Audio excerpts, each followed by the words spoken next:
Hello and welcome to Stream Tabulous. Got a quick one today. It's a little plug-in tool for Krita.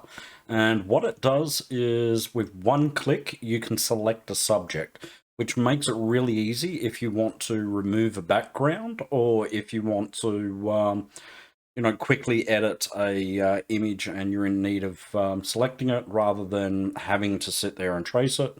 With a buggered arm, for me, it's really hard to trace things, and I love the approach of one click. So we'll get over to the intro, and then we'll get on with it.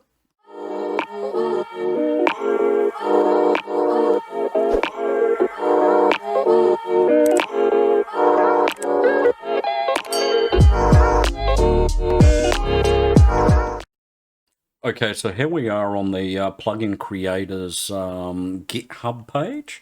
So I'll leave their link to the descriptions below. And you'll see the link here for the Krita AI Diffusion plugin, which is just absolutely fantastic. If you don't know about that, check my other videos. And if you come over to here, you'll see Krita AI Tools. So if we click on that, it'll bring you to this page here. And we come down and it's a simple tool where you just click it, click on what you want to highlight, and it'll just magically highlight it for you. Saves you having to do tracing, so it snaps very well. Now, you'll notice a little comment here that it was built on Krita 5.2. It's been confirmed as working in 5.21. It'll really only be affected if there's major changes in the core of Krita itself. So if you're trying it on 5.22, leave a comment below and let us know how you're actually going with it. And to download it, you just want to click right here where it says you can download the latest version of the plugin from the release page, which will bring you over to here. Now we want to download the zip file.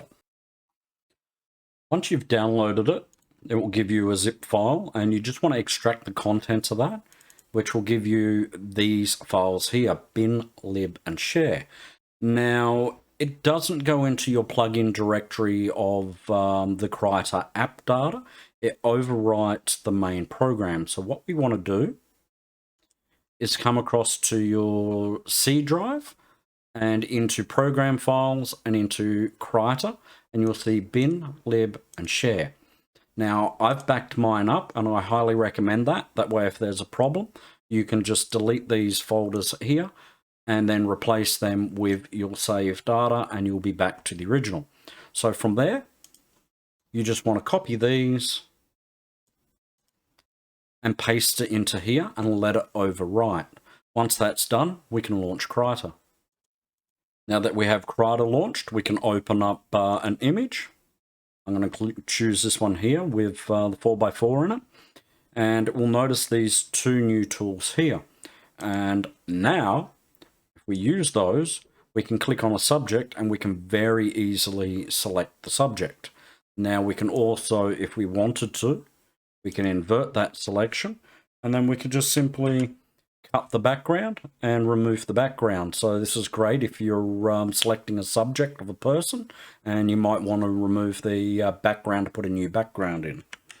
So also we have the snap selection box here.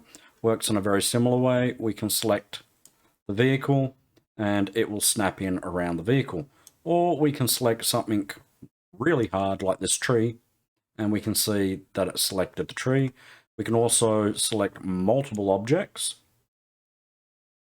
or we can select more multiple objects by holding the shift down and then selecting like that. And as you can see, it is just mind-blowingly fantastic. Certainly saves a lot of time and frustration when you're trying to select something.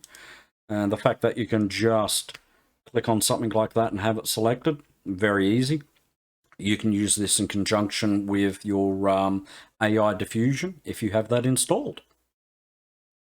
So there it is. That's the Krita snap selection tool. So I'll leave a link to the plugin creator below to download the actual plugins.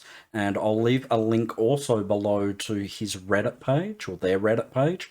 So you can go on and leave positive feedback. which will encourage them to continue the work, and they really deserve that feedback. So please go on and show them your appreciation. There really is no other tool that you can get for free that gives you the power that you find in Adobe. Yes, Adobe certainly has some really cool features and benefits to it, but it's not free. This is free. Both Krita is free and open source and is a fantastic program by itself, which is great to see. And of course, the plugin creator has done all the plugins for free as well, so you really need to show him your support. Don't forget to show your support to me by liking the video, subscribing, and getting the bell on for notifications.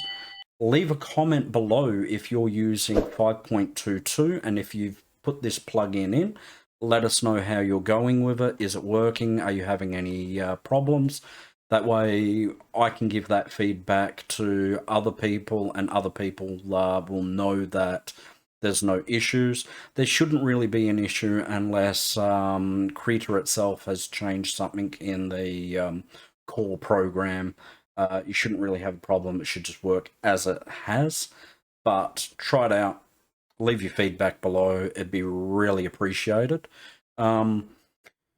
I believe it is pronounced Krita. I do say Krita a lot. It's that neurological dyslexia issue where you sort of get words jumbled up, and anyone that's watched a lot of my videos, you'll find that I make mistakes with words a lot.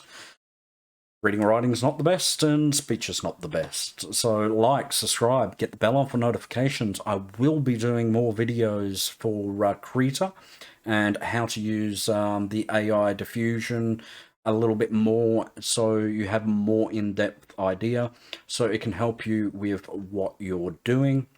And we'll also talk a little bit more about models and why Stable Diffusion is, in my opinion, a better program, and why I think that it might actually end up being beneficial to artists. At the moment, a lot of artists think that it's not a good tool, and they talk about copyright issues.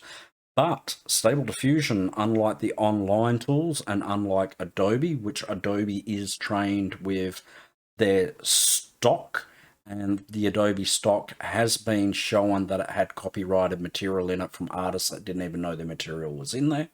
So Adobe's AI does have copyrighted material in it. But with Stable Diffusion, you do not have to use the models that come with it. You can make your own, meaning you can make your own to your own art and not have any copyrighted material in it, and you can personalize it for your own use. I think that is fantastic, and it's something a lot of people don't really understand or don't really know about, so I want to talk about that in a future video. And I will, of course, see you in the next Streamtabulous video. Thank you for watching my video and sticking around to the end.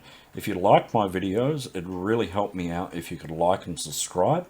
It helps the YouTube algorithm to push my videos out there to more viewers, which in turn helps me and helps everyone. So thank you for watching my video and hanging around to the end, and I will see you in the next video.